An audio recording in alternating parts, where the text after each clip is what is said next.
demonstrates His own love for us in this. While we were still sinners, Christ died for us. That's how He loves us.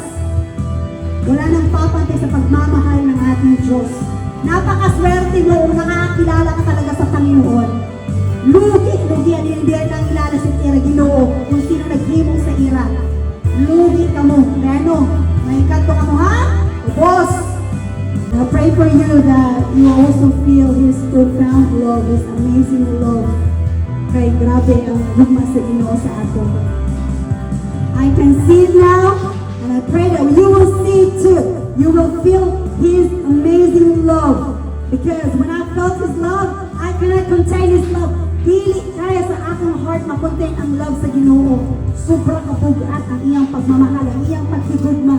Grabe. He raised up a broken to life. How amazing grace.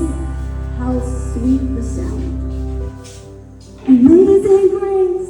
How sweet the sound that saved a wretch like me. Oh my God.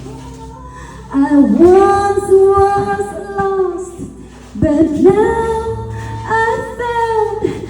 Was blind, but now I see. Sobra ako ka-blind sa dito.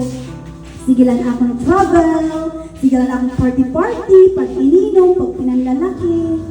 But, because of God's grace, I encountered His love, and only His love changed me. And He can change you too. Praise the Lord.